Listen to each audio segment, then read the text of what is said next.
Oh, y'all ran him off, man. Y'all ran him off. Y'all ran him off. Raj said, "I'm almost 60. I ain't got to take this." Yep. Y'all not gonna have me to butter jokes all night. That's what you're not gonna do. I'm out of here. Oh, that was priceless, Oh, though. man.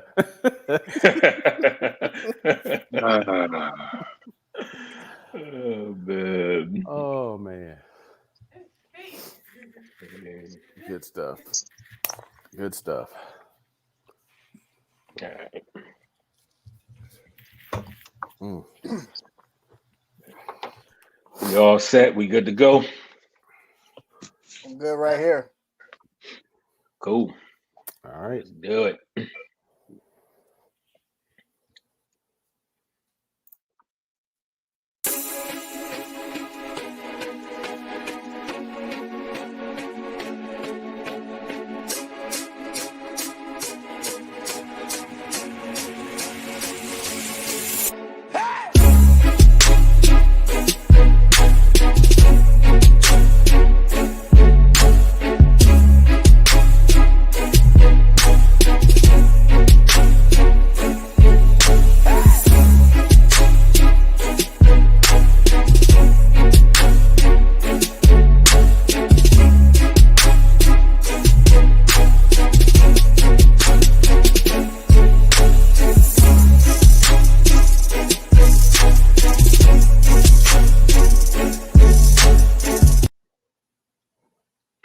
Hey, everybody. Welcome to the Black Men with Purpose podcast. For those of you joining us for the first time, it's a pleasure to have you with us.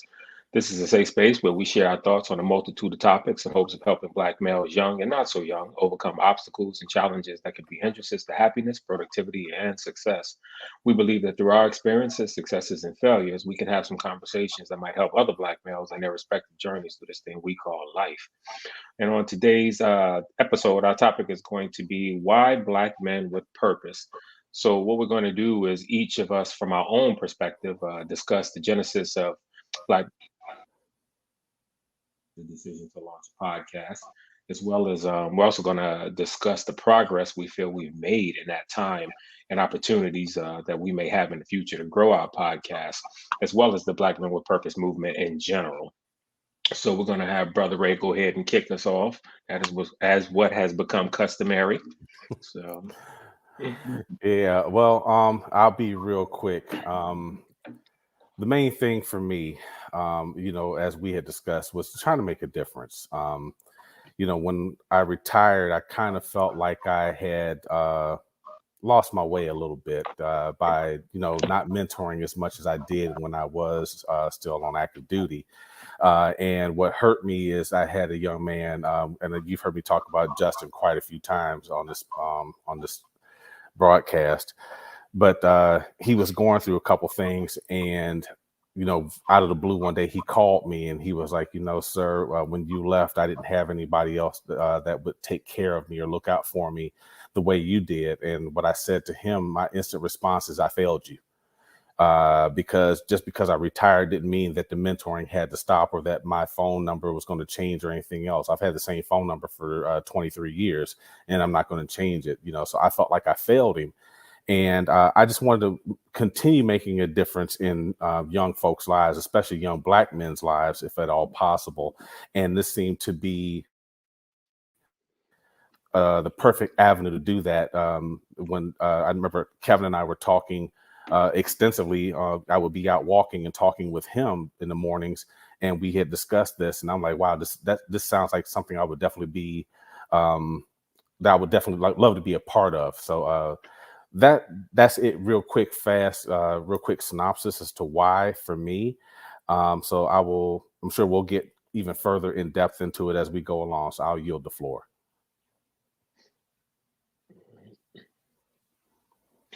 so for me, the idea to even get us all together to discuss ways to effectuate change in the Black community, specifically for young Black men, was really born of a couple of happenings, right? So first, George Floyd's murder. That was a watershed moment for me, as it was for I think maybe most of the Black community, and not even just the Black community. I don't think at the time I really thought it was going to be a revolution. I truly felt that way. It just seemed like it was going to be, because it was the first time in my lifetime where it seemed, well, no, not it seemed, where it wasn't just Black people coming together.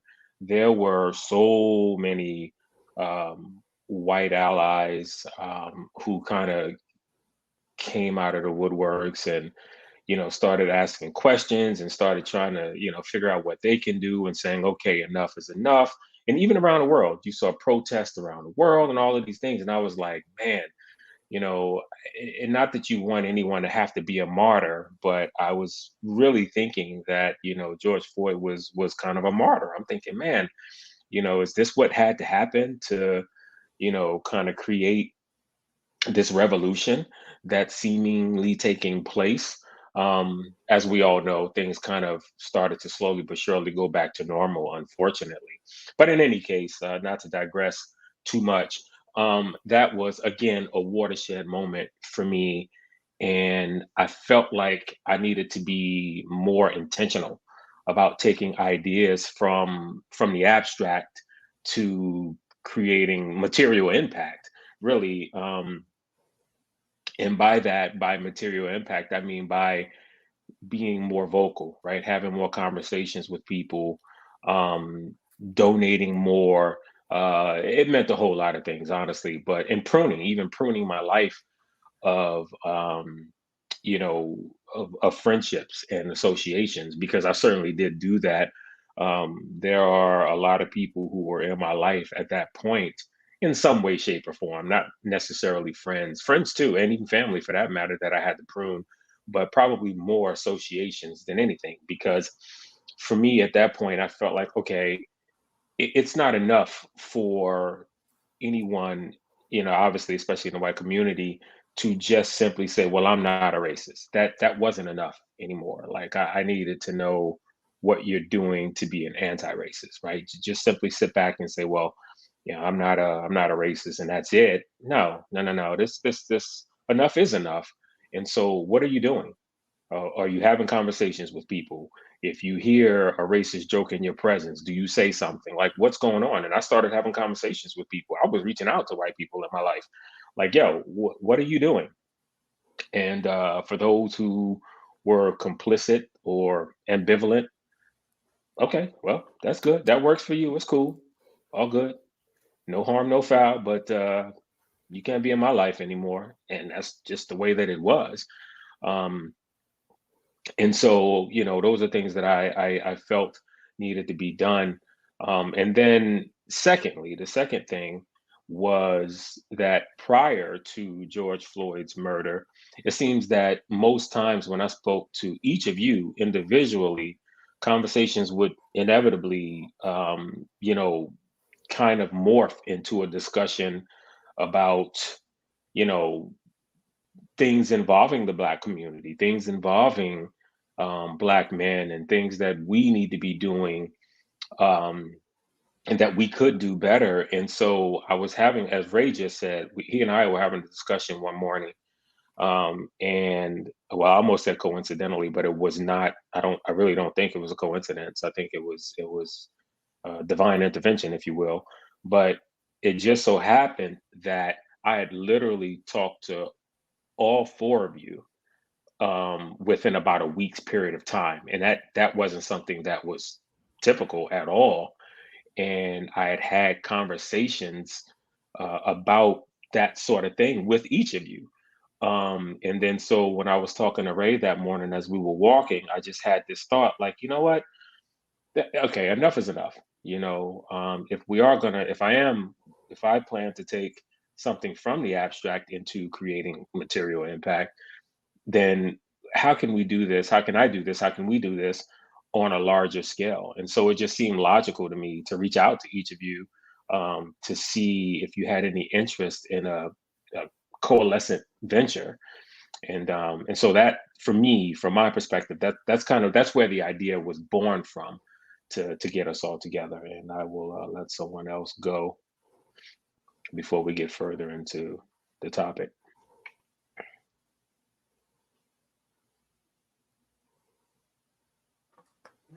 Well, I remember those early meetings where we were just trying to talk about what we could do, and obviously, I think that backdrop was still strong. I was still, I was the last man standing. I was still serving on active duty when we were starting to have those conversations, and I remember we were having town halls about, George Floyd, and then we had started to I got selected to kind of be on a task force, kind of see what we could do better as far as the Vanessa Guillen situation that was formerly known as Fort Hood. I think they changed the name, but they haven't changed the culture. They still got work to do.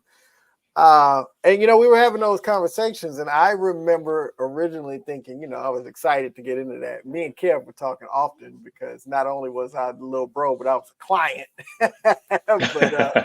but we were talking often, and I was excited about it. And I just remember early on, personally, kind of feeling like some of our goals were audacious, and I think that was me kind of wanting to back up, because now that I think about it, I am glad that we were shooting high, because it's important. I would rather us shoot for a high goal and miss and still be in a good standing than to shoot for a low goal and hit it. You know what I mean? So I'm glad that we were being audacious, but I just remember those conversations and how we're going to do it. And it was very thorough. So I'm proud of us, and I'm proud to be a part of something that didn't just happen on a whim. It wasn't us just sitting around watching the game, drinking beers, and say, "Oh, it'd be sweet if we did." It was really thoughtful. It was our experiences, and the incredible part is, this is Black Men with Purpose podcast,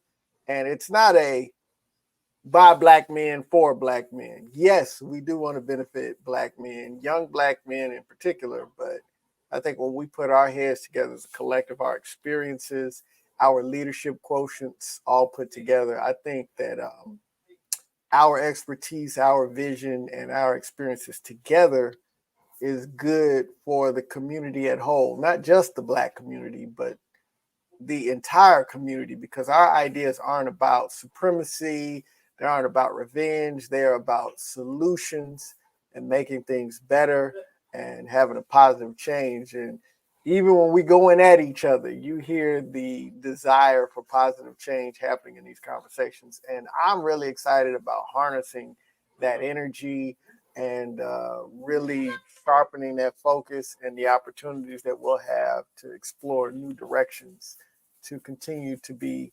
purposeful Black men on a podcast. For sure. Yeah. That's all good, man.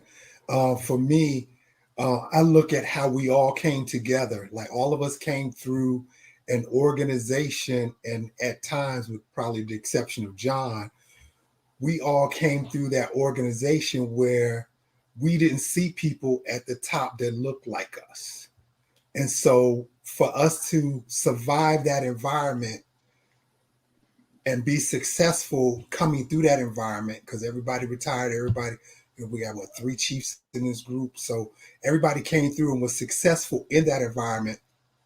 And I think initially giving back to people to say, hey, if we can make it through those times and we're still standing and we've come out and we've been successful in our own rights individually since that, we're all at peace with who we are. You know what I'm saying? And I think that's, for me, that's what the purpose is to give back to Black men and say, look, you can be at peace with who you are. You can be at peace at being a Black man, and you don't have to take a second seat or back seat to anybody else because of who you are and the purpose that's ordained for your life. You don't have to do that. So that's what I like about this podcast, is that people can look at us, not that, we packing ourselves on the back, because we clearly say up front, look, you don't want to make some of the mistakes that we made. But at the same time, we're like, hey, guess what? Not only would you make those mistakes, but we are an example of how you can get over it and be successful in your own skin and who you are and what your purpose is. So that's what I like about it. I appreciate you fellas. over the ride. Yeah. So of course, you know, the George Floyd incident was extremely impactful on many fronts. But the one thing that it did bring about was a lot of people that don't look like us, not from our communities necessarily, got a chance to witness it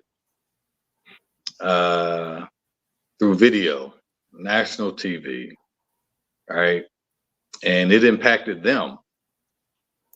And you know, one thing it helped me realize was that while we knew and have been knowing that things like that happen pretty much every day in our communities, they got to witness it and the humanity of it. And it also took me back to the Rodney King incident because they witnessed that as well. Yeah. And I often wondered, you know, that was what, 25 years beforehand? Just as bad.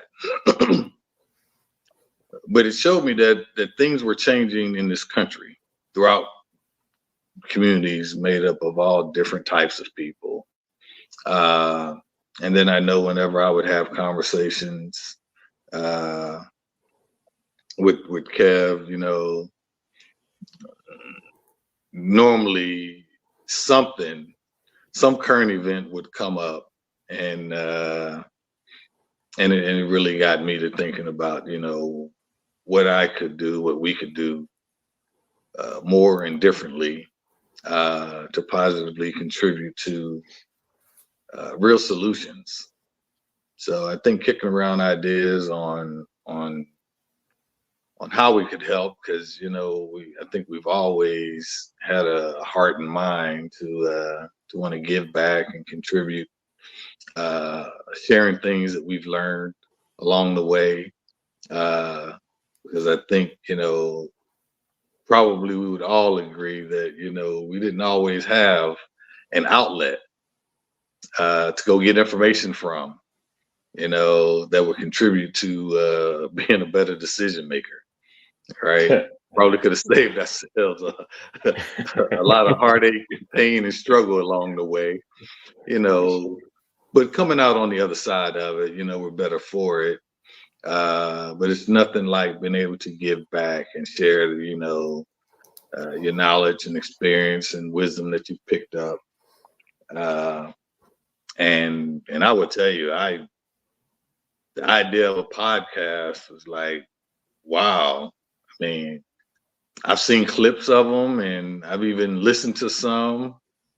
I never thought I'd be on the end of a video actually talking about one. Yeah. So, but you know, the good thing is that, you know, being engaged with you brothers just helped me to understand that, you know, change is inevitable. You know, and if you want to see different results, you got to do different things. So being able to embrace that, you know, and of course, talking to John about the development of a podcast, you know, he made it seem like it was just so easy. And I'm like, oh, yeah. Has it not been easy for y'all? Has it not been easy for y'all? Right. Yeah, but you know, but I like the idea of introducing, you know, helpful thoughts and ideas to positively contribute, you know, to plausible solutions for our community in particular, and all people in general. So, you know, an opportunity to be involved in that, I certainly wanted to lean into that. So, and I appreciate y'all carrying me along. You know, this technological advancing is a real thing.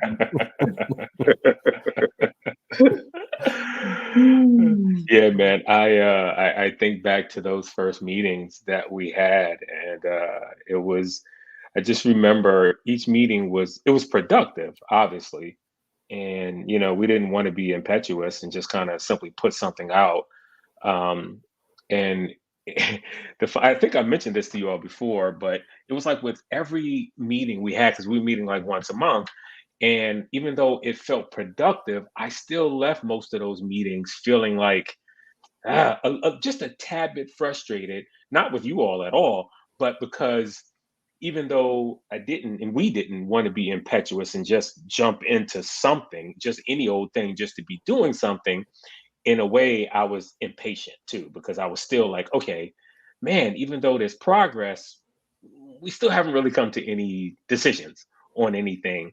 And then I remember the meeting when I'm almost certain, correct me if I'm wrong, I'm almost certain it was Byron who said podcast. And it seemed to me like as soon as he said that, well, we could do a podcast, something just clicked for me.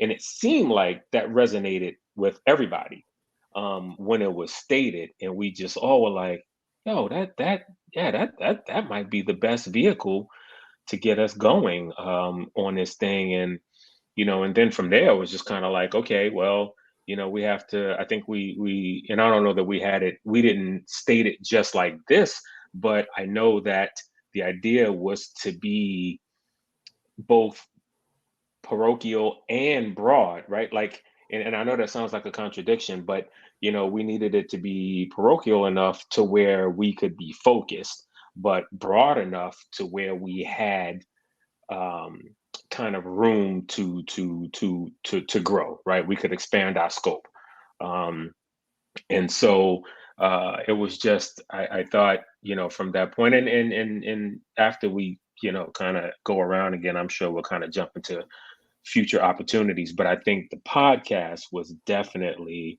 it was a great idea, B, and I think it was definitely the best vehicle at the time for us to use as a jump off spot. So, or as a jump off vehicle, I guess. So No, that was John. John ran off with it. He was like, once you was said that you, podcast. John? My bad. Didn't Well, mean to no, I steal the said credit it, from you. but John, once we said Oh, podcast, John was like, I got this. yeah, well, No, yeah, that is definitely. not that's Yeah. not how that happened. We said podcast, and we interviewed some folks, and I said, hey, I think it would be more cost effective if I produced. I was right. Right. And you were right. You were right.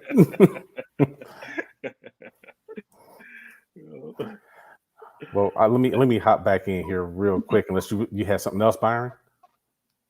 Okay. Yeah. When the idea of the podcast came up, I got to be honest. I was excited, but I was scared as hell. Because I'm like, wow. Again, I've seen John's podcast. I've watched other podcasts, and I'm like, wow. But I had to overcome that fear. And one of the things that I and Kevin's heard me say this all the time. It's like, what really scared me, I think the most was education level. I'm like, damn, I'm here with an associate's degree. I feel like Gary Owen. I got my associates, but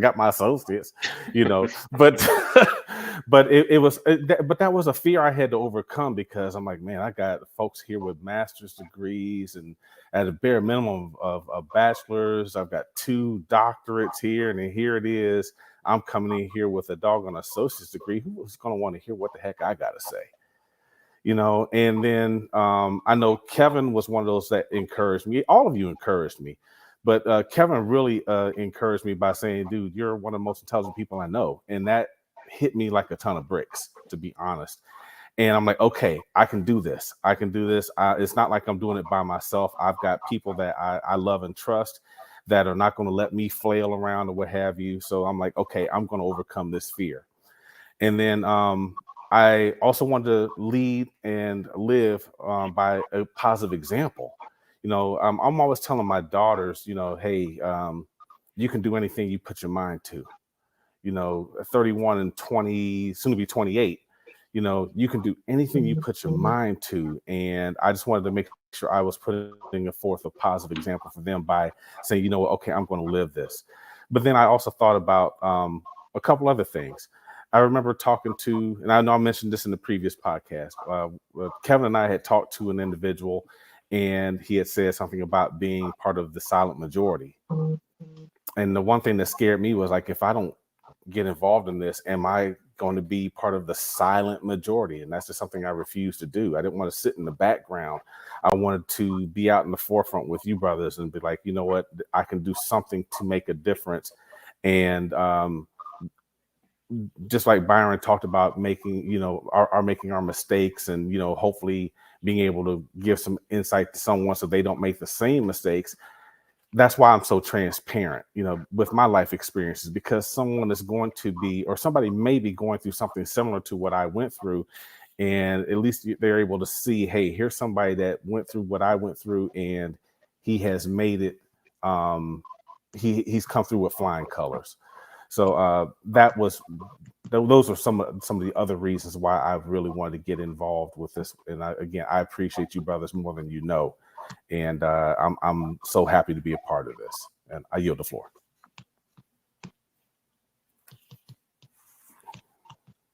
I'm gonna jump in here because something that Ray said really pointed to the importance of a platform like this. When he said education wise, he was like, maybe I shouldn't be on this platform. And I think it's important for us I think that's one of the things that's important for us to do is in our community, when we're talking about tackling these problems, I think a lot of times we self-disqualify and we come up with reasons why we can't. And, all of these reasons that we come up with, has never stopped anybody from making positive changes in our communities and changing lives. And I think it's not only a fact that we need to encourage young Black men and people to step up into their talents and their gifts and their passions and not be deterred by what they don't have, but utilize what they do have. I think that message is something that we can turn into on ourselves. It's 5 gentlemen with, excellent military careers and history of advocacy in our lives. But we're geographically separated. None of us are starving, but none of us are rich yet, with the exception of Byron. And he got 2 Porsche. No, let me stop. but it's the audacity to believe that we can make a change, and we absolutely can. And is it going to happen overnight? Absolutely not. But listen, when our stories are told, we're going to be on record that we got together and we actually did what needed to be done to positively impact the community. And, as we was always saying before I retired in the Air Force, it's onward and upward from here. But, y'all just got to listen to all the good stuff I did. No,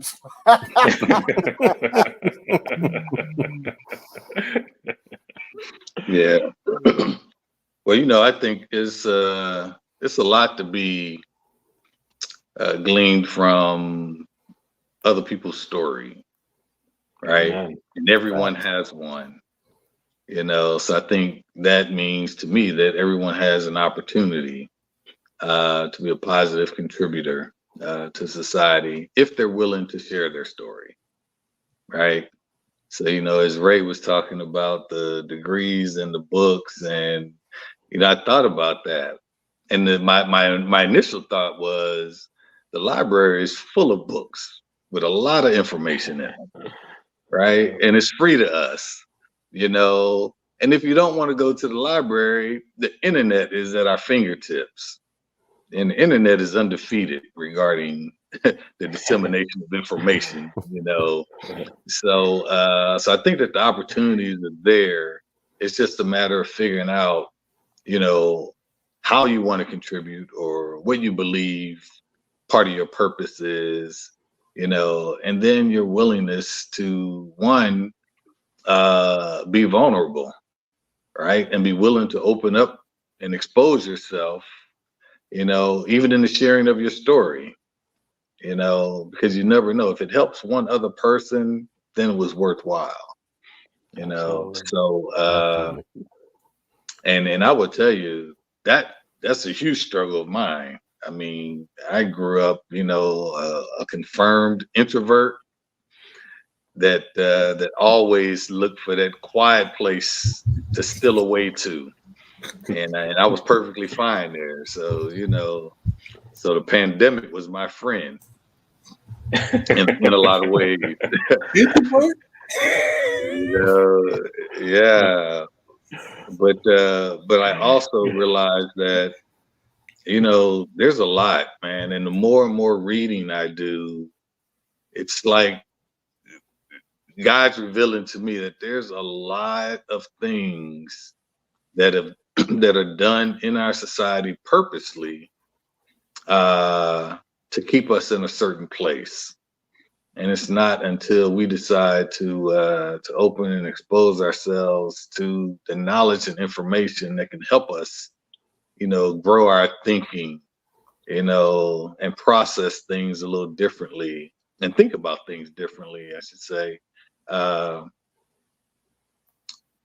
we then become open to the possibility of living life differently, determining for ourselves the type of lives that we want to have, as opposed to it being dictated to us. So I'm all for it. I think that delving into the different topics that we've discussed, throughout the evolution of the podcast, has certainly helped. And I would tell you, it's not a day goes by that I don't hear some other nugget of information that makes me wonder, wow, I've been living a long time. I had not heard that said that way before. So very enlightening. And again, I appreciate the opportunity to kind of break bread with you brothers regarding this podcast journey. Yeah, I love what you said. And just quickly, I'll jump in here with that. But I love what you were talking about, Rod, regarding kind of learning, right, and being willing to learn and learning from each other, but just kind of learning in general and almost every day, just kind of realizing that, man, there's a lot out there that I don't know. It's like the more you learn, the more you know the more you realize how much you don't know.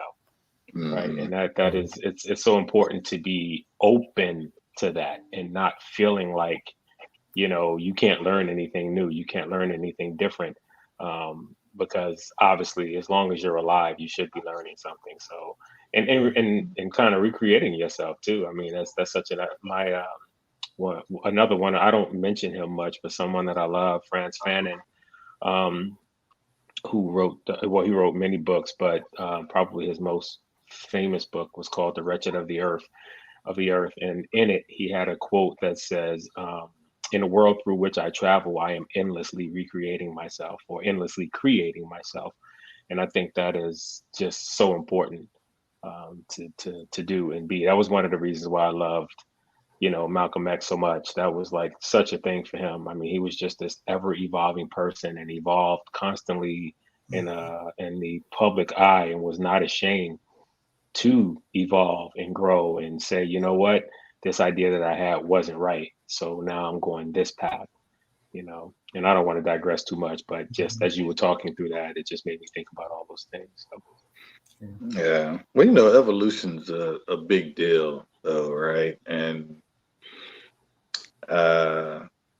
given the society that we live in now, it's necessary. Because I think people have their preconceived, thoughts and ideas about other people, where what they really should be doing is getting to know other people, understanding the differences that you may have. That's gonna definitely help you grow and hopefully gain an appreciation of those differences. And I just don't think there's enough of that going on. So yeah, I think evolution is a great thing, and hopefully, we as individuals can keep evolving, and the things that we're engaged in can keep evolving as well, and absolutely never be afraid to fail, Absolutely. because that's where the lessons come from. Right. Yep. You know, you don't learn a whole lot by being successful, Yeah. but you learn a great deal by failing. So, No doubt. but of course, growing up, and maybe you grew up in an environment or society at the time, kind of shunned failure. But, we look at all the people that revolutionized how we live today, and the many times that they failed. Bill Gates, for instance, Microsoft wasn't the first thing that they attempted. Right. Steve Jobs, how he came back, and took Apple to new heights. I mean, it's just, it's all around us, So hopefully we can get that and apply it to everything that we do every day of our lives. I like the fact that this podcast allows us collectively and individually find our own purpose. I want to go back to Ray. Ray was talking about how, each of us have our different levels of education.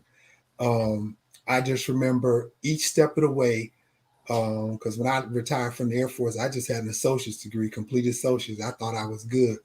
But I thought about each degree that I achieved, somebody said something to me, or I developed my own purpose to keep going. And I think for us, it's two things. One, we are collectively in this podcast finding our own purpose collectively, and then going back individually. Okay, what's my next purpose? What am I going to achieve next? But then two, there are people who are going to look back at us. And you see it now with the comments. You see it when people respond to us on social media. They are looking at us and saying, what can I do to fulfill my purpose? Or what can I do to put in to share with my nephew or my son or my daughter? What can I do to help them? And they'll point back to us. So I believe that this was brought together for collectively, so we can help somebody push them into their own purpose, because I know it's helping me with my next phase of what purpose is. So, you can't look at, and the thing I like about it, we all have our own successes individually. And, but it's almost like we're not in a competition with each other. And I think I like that part the most, is that we can tell people you can actually come together no matter where you come from, because all of us have come from all walks of life. We collectively came together in one organization, but then we took what we learned and we brought it back out, and we're doing our own thing. And so I think what we're doing is we're letting people know that, hey, there's a group of brothers that have taken their experiences, have taken their thoughts and ideas, and they're sharing it with the masses, and it's being productive. So yeah, I love the fact that our purpose is helping people with their purpose. Well stated. Yeah, I do believe that this podcast is in alignment with our divine assignment for each of us. So yeah, for sure.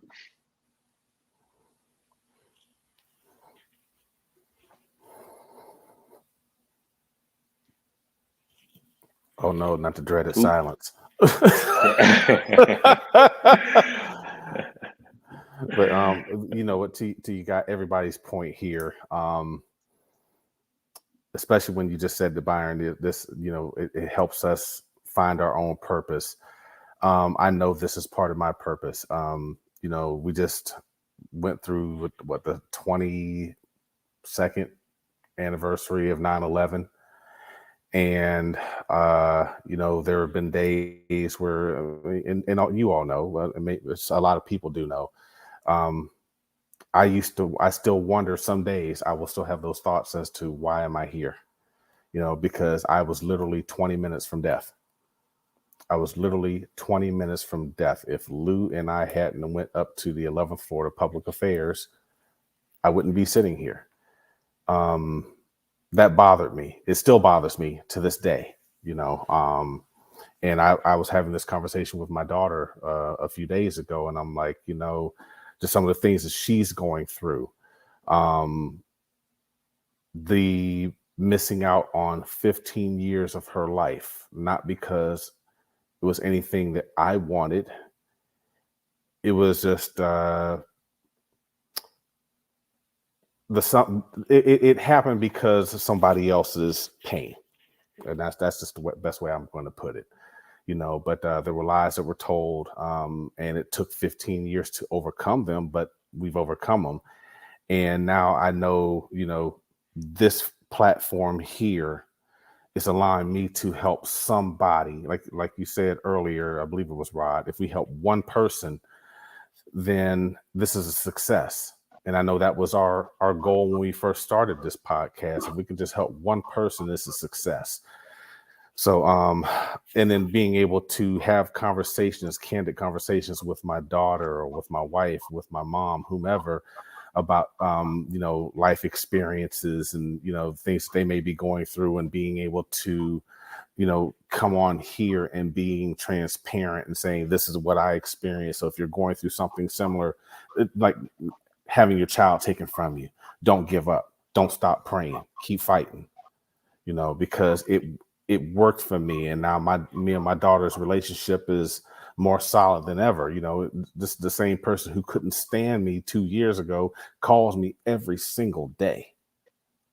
Things happen. We're here for a reason. And I honestly do believe that this is part of my purpose as to why I wasn't in the Pentagon on 9/11 when it was hit, so again, this is definitely part of my purpose, and I'm thankful to God for it. I'm thankful to you brothers for it. So before I start getting too long-winded, I'll yield the floor again. Well, I hope when you said that it still bothers you, both of those incidents, I hope you didn't mean bother in the sense of the word bother. Because if you do, that's something you really going to have to work on, because it shouldn't bother you. No, right? and You I know what you're saying. Yeah, I you don't can't dwell change on them. All you can do is live in the present. Right. You know what I And mean? that's It's what we like that do. old Lao Tzu saying about, living in the past is what causes depression. Living in the future is what causes anxiety. So you got to live in the present. Mhm.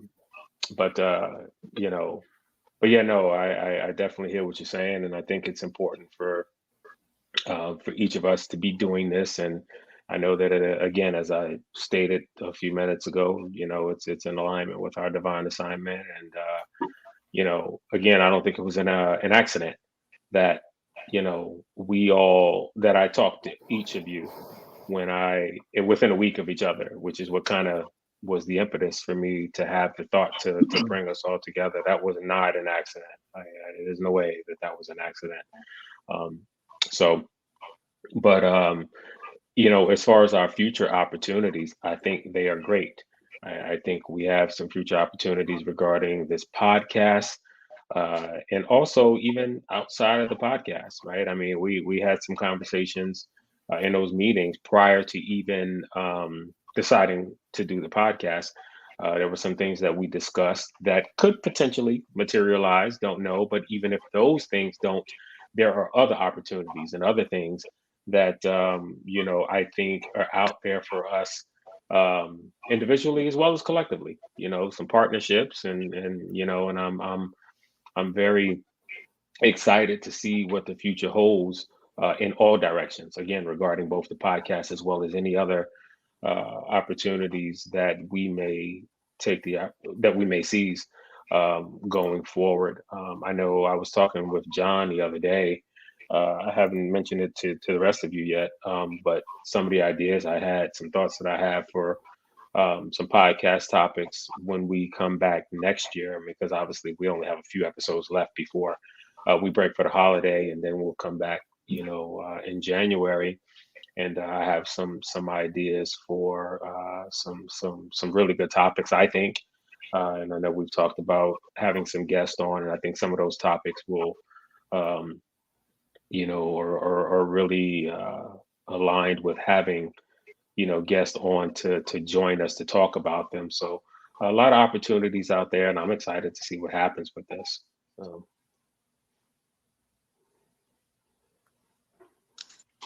I agree. We've got some great opportunities. I think the big thing, is that we've come here with a purpose, but man, we continue to show up, and that builds something incredible. So we're showing up, we're ironing out things, we're communicating, and some of these, no, all of these topics that Kev has for next year, man, we gonna be on that trajectory, y'all. But I'm also excited. I think that and it may be the recording schedule, but what I'm proud of is that we have caught the wave of some current event stuff, but we've also been very careful to create our own voice and to not be a prisoner of what's going on in current events. And so we've been able to really cover some interesting topics. And I think the opportunity to drill down and kind of really I'm not going to use that word. I think all of us that ever took a trip to Africa heard extrapolate. But,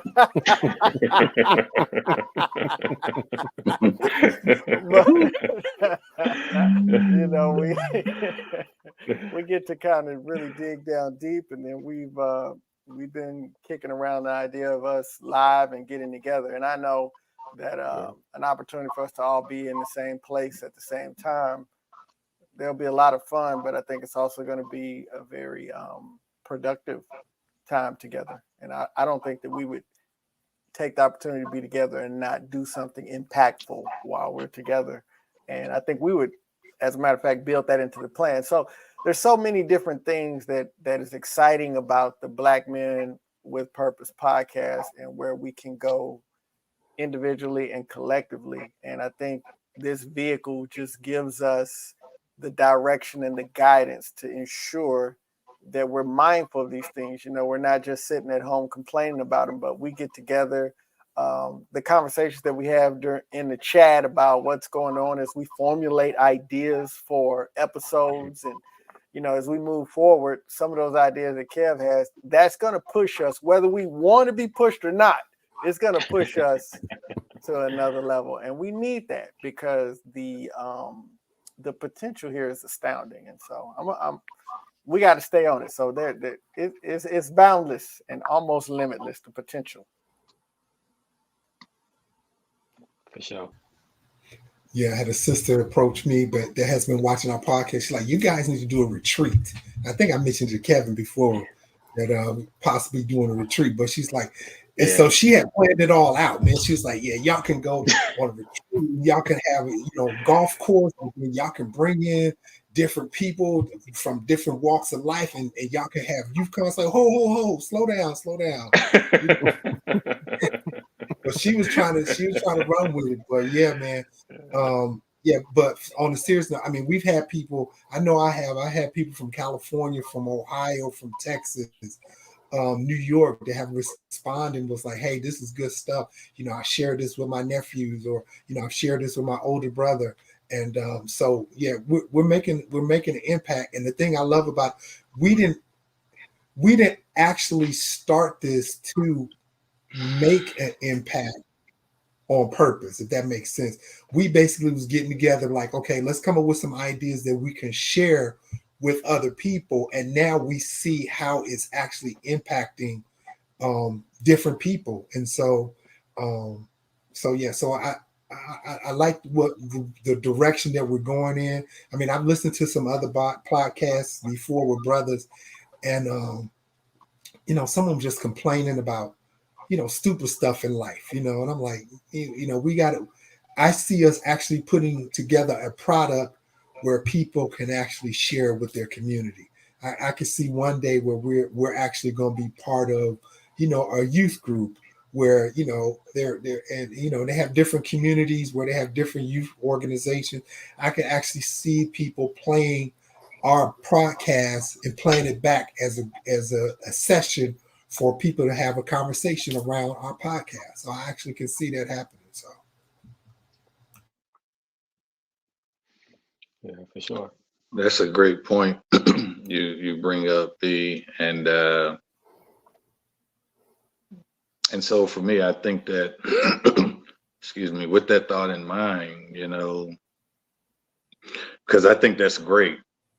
And I think, we have an opportunity to really transition into being intentional about it being able to be utilized in that manner, by identifying challenges along with proposed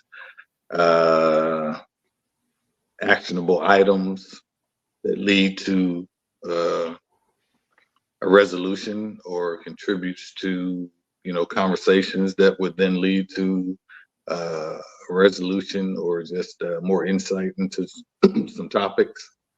And for me, I would tell you, I personally believe I owe more effort into that transformation. And I've been thinking a lot about that, things that I can do differently and better. Because I would tell you, going through the whole process of trying to get a 90-second clip recorded and over to John. I know it doesn't have to be that hard, right? so I'm on a journey. Hey, we got it done, though. We got it done, baby. Yeah, I know. I just need to figure out how to get it done easier. So, but I and I do appreciate you leaning in and assisting with that. And those are the things, because those are the things that, I'll remember forever, right? And I think that's the good thing about being, part of this with you fellas along this journey. No one can ever take it away from us, right? Right. And and I think it does help us to kind of develop and further our purpose. So I certainly appreciate that. And I would just tell you that maybe I'm reading and listening to the wrong things, but so much surrounding financial illiteracy has been popping up in different books that I've been reading and audio books that I've been listening to. And I'm talking about events that occurred in our history, and a lot of them on purpose, that led to the lack of financial literacy, which is the one thing that I think ultimately has been used against us. So I definitely look forward into getting more in depth in that conversation and looking at things that we can do differently and better going forward, because I don't think we were necessarily set up to be successful, in a way that we would view success. I think success was sold to society in this country, especially, as the go to school, get good grades so you can get a good job, so you can meet your mate, get married, have your 2.5 kids, live in your suburbs, then start the process all over again, trying to make sure that your kids have a great education, they get their college degree so they can get a good job, so on and so forth, and that was sold to us. And not that there's anything wrong with that, right? Because everyone gets to define success for themselves.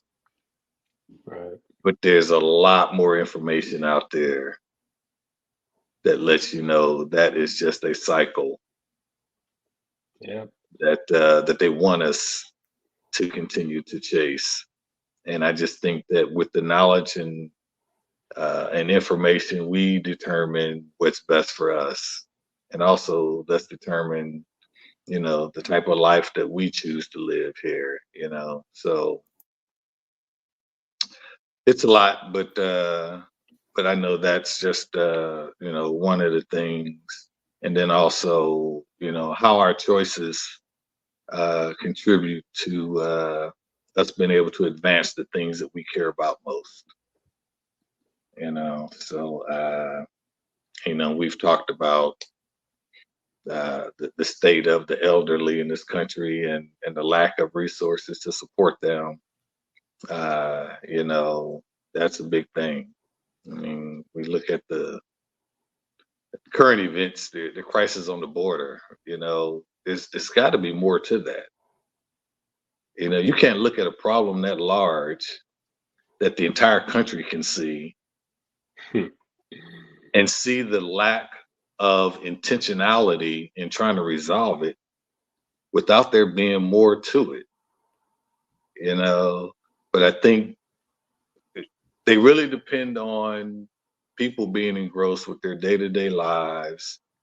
And as long as things are not impacting their ability to live in their suburban home and go to the store and buy what they need and know that their kid can go to school and get educated, if it doesn't impact the things day to day that matter most to them, then they'll just turn their head to it. So anyway, I will yield the floor, as I could talk about that all day. It always comes down to capitalism and racism. Those are the main two isms. There are more, but those two pretty much, it all stems from capitalism and racism. Capitalism and racism. That's it. The numbers 1 and 2 isms. So sexism is probably third, but capitalism and racism. It all comes back to that. No such thing as a religious war. I don't think we've had a single religious war in the history of this world. I really don't. They use religion as the framework, but it's smoke and mirrors. It's never about anything that's been deemed a religious war in the history of this world has not truly been about religion. It hasn't. None of them. Not one has been really about religion. So. But I won't go down that road either. I digress. It's been about oil, but not about religion. Yeah, right? Not about religion. Yeah. And then, I won't say not funny, haha, but the ironic thing is that the information from our history is there for our own consumption. It's not like you even have to guess about it. It's literally there for you to consume and to understand, Yeah, they playing right in our faces. yeah, and furthermore, if they want to hide something from us, put it in some books. You got that right. That's a fact right there. Yeah. Plain sight right there in the book. It's been there for you to read the whole time. And I would just say, like, the biggest thing is what has been the impact of Nixon taking the United States off the gold standard in the early 70s. People don't pay any attention to that or even understand the impact of that. Okay, they introduced the dollar as a standard for currency. What has that done? Why do you think, barrels of oil are identified based on the US dollar? Why did Saudi Arabia make the decision to agree to that? Man, people aren't interested in history, bro, and you know that. They just aren't. And when they don't, and when they're not interested in it, we're bound to repeat it, and not necessarily for our good. Yeah, So. Yeah. There's a quote by I think Reggie Gibson is the one who quoted it and said that our problem as Americans is we actually hate history, but we love stories about the past that make us feel comfortable about the present. And that actually speaks to the book bans and everything that's going on with that right now. People just want to be comfortable. They don't really want to know history. They hate history. That's not of interest to them. Right. Yeah. The narrative, I The mean, only it's easy. history, Go ahead. I was just gonna say, the only history that they tend to be interested in is this kind of white ethnocentric curriculums, right? That's it. That's it. Not anything that's real, you know. So, but go ahead. I'm sorry. Mhm. No, I was just gonna say, which is why they don't want to be made to feel bad about Right. racism and slavery. They don't want their kids to feel bad about something that their ancestors did and they didn't have anything to do with, Right. you know. But it's history and Yeah. it's the truth. But you don't want them to hear that, but you want them to believe Christopher Columbus discovered Yeah. America. Right. Right. Yeah. Yeah. And I think that all started too because there was more empathy from white folks when we saw George Floyd getting killed versus Rodney King. Because Rodney King's story was, oh, well, you know, he was dealing drugs. Rodney King wasn't a Bless you. good person. You know what I'm Thank you. saying? Rodney King, but then with George Floyd, we saw that happen. I mean, we saw it on in LA too, but you know, they made it seem like, you know, it was his fault. But when you looked at George Floyd, what did he do? I mean, he did nothing wrong, and so people actually started sympathizing with that only for a season. And once that got over, like you said, Rod, all of a sudden I was like, well, our ancestors can't be held liable for that. That's what they did. Even what's his name, the man in the turtle in the Senate, Mitch McConnell. You know, he even he said, "Hey, y'all should be happy. You got Barack Obama." You know what I'm saying? It's like all of a sudden, like you said, I think the capitalist wheels started turning. Was like, wait a minute, we've given them enough. Now let's turn the faucet back off, and let's go to this. Let's talk about how, you know, we can't be held responsible for the things that happen to Black folks. You know, we don't want to have that conversation. Y'all, again, the whole, well, just pull yourselves up and you'll be all right. No, we need to have that conversation because, you know, we keep, like you said, Rob, we keep hitting that circle again, that we're not respecting people in their reality. And I think for a lot, what we do in this podcast, we bring back home, hey, this is the reality of folks that look like us. This is reality of poor people. This is the reality of people who have not been well educated in their finances. This is their reality. And I think that's what the podcast does. It brings back home to the reality and make people think about what's next for us, what's next for me in order for me to be a better person, what's next for me to be better for my children or the generations that's coming after me. What do I need to do to be better? And I think that's what this podcast does. Yeah. And I think that whole narrative of this makes us feel bad, this makes our kids feel bad, so it shouldn't be taught. It's crap, right? And for the people who truly feel that way, it's that conversation about white privilege when people get upset, right? When white people get upset, those who do, when you say something about white privilege, they take it personal, like you are attacking them. And the example that I have used in the past with a couple of folks who have gotten upset about that is, listen, I have male privilege. And if a woman tells me that I have male privilege, I'm not getting upset about it because you know what? She's right. I do. I don't take it personal. I didn't create male privilege. I didn't create sexism.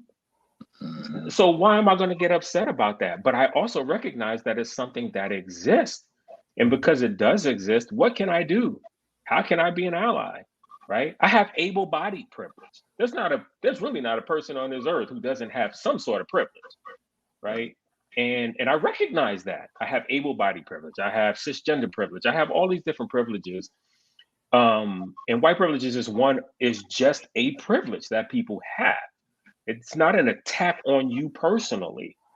And so I feel like the couple of times where I've used that as an example, it has helped.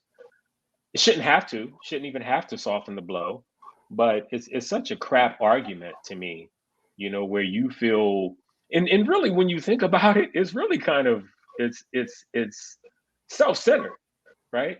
It's egotistical and narcissistic in a way. Because why would you take that on? Why do you think that someone's talking about you specifically? Like it's all your fault. Like that's egocentric, you know? Nobody's blaming you for it, but it exists, right? So here's an awareness, right? Be aware that it exists and figure out what you might be able to do to help change how things are. So it's such a crap argument to me. But that's the narrative that a lot of folks want to paint. I just had a conversation with someone the other day, and we were talking about this very thing. About it's like, and again, I'm a registered independent, but it's like now the new, for me, I'll say N-word. It's like somebody being called a Democrat. It's like it's amazing how somebody that I've known for years, they're talking about, if you're thinking this way, if you're a Democrat, and I'm like, and then when I point out to, like we were talking about the enslavement of our people or what have you, and I'm mentioning that type of stuff, then it's like, well, whoa, Ray, why are you getting so hostile? I'm like, wait a minute, how am I being hostile when I'm just telling you the truth? I didn't say anything. There was no hostility in what I wrote or what I said. I'm giving you the truth. And the fact is, you just don't want to hear it. But you're quick to point out how somebody actually talked about how the Black folks are lazy. That you don't hear the Jews complaining, and the Jews were this, that, and the other. And I'm like, the Jews have nothing to do with this, the enslavement that happened here in the United States, or the Jim Crow laws, or the racism that still exists. But because I'm telling you the truth, and all of a sudden I'm becoming hostile, and but that's just the narrative that they want to continue to paint, or they will talk all kind of stuff about the Holocaust, because that happened somewhere else, that happened in another country. But the moment you start talking about the enslavement of Black people here in this country, oh, we don't want to hear about it. We don't want to talk about it. You should forget about it and move on, But I digress. I yield the floor. I remember when I was in high school, Ray, you made me think about it. Think about what Rob was talking about too. Just the fact that we've talked to people that just would not accept the reality of what Black folks have gone through. That is a figment of our imagination. It's something that we just, we live by. We just living in the old stuff, but it actually is a reality. And so it made me think. I remember I was in high school and I had a history teacher. I'll never forget Mr. Worley. And Mr. Worley was already 112 then. But one thing he told us, he said, until the United States elect a Black Jewish woman as president, we will always have racism. and this was in the 80s, right? And so when you think about that thing, you're like, man, you know what? You might be right. And that was going back to, Rod's 92nd, when he talked about embracing people who are different until we truly, at least, you may not agree with them, but at least hear them out and hear their story. This is something we always going to deal with, because other people don't want to accept other people's reality, or we'll be quick to say, well, you just get over it. This is how I got over it. No, but everybody has a different journey. Everybody has a different path. And so it's going to take some people a little bit different, more time to get over some things, or a setback that happened to them. It may take them a little bit of more time, or guess what? They may need a little bit more education to get over that setback, or they need somebody to spend time with them, like the podcast that says, hey, this is how you get over that setback. But until we actually have people who don't have their own agenda, when they hear you, Ray, when they hear Rod, when they hear our stories, if they don't be so quick to pass judgment or have their own agenda, until that happens, we always gonna have this struggle. And I guess to all good points for sure. I think we've all made some great points, but I know we digressed a bit from what our original topic was, which, hey, it happens sometimes, and that's fine. To bring it back around, though, I think one of the great things about this podcast too is that while the focus is on Black men and specifically young Black men, I think that these sorts of conversations and conversations that we have had in the past regarding race and racism and things like that also makes this a worthy podcast for anybody to listen to, right? It's not like just because that's our target audience that, we don't want white people listening, right? Or or whatever. That's just, anybody can listen and learn from it, right? It doesn't matter that that's our specific target audience. And I would hope that anybody, whether it be a woman, whether it be a white person, who would tune in to our podcast would be able to glean something from it. Just because, again, to reiterate, just because you are not the target audience does not mean you can't watch this podcast and glean something from it. So, are there any? I know I didn't expect us to get to this point. An hour and 10 minutes. That's cool. Any final thoughts from anybody before we wrap this thing up? All right, cool. Well, between now and our next episode, we like to hear what you all think. Some of our potential growth opportunities might be for both the podcast as well as just Black Men with Purpose in general. Any thoughts, ideas you might have, feel free to share them with us. And with that, we want to thank each of you for taking the time to join us. As we wrap up this week's episode, I want to leave you with a quote from journalist and author Floretta Schreiber, who said, "You're never ready for what you have to do. You just do it. That makes you ready." Until next time, peace.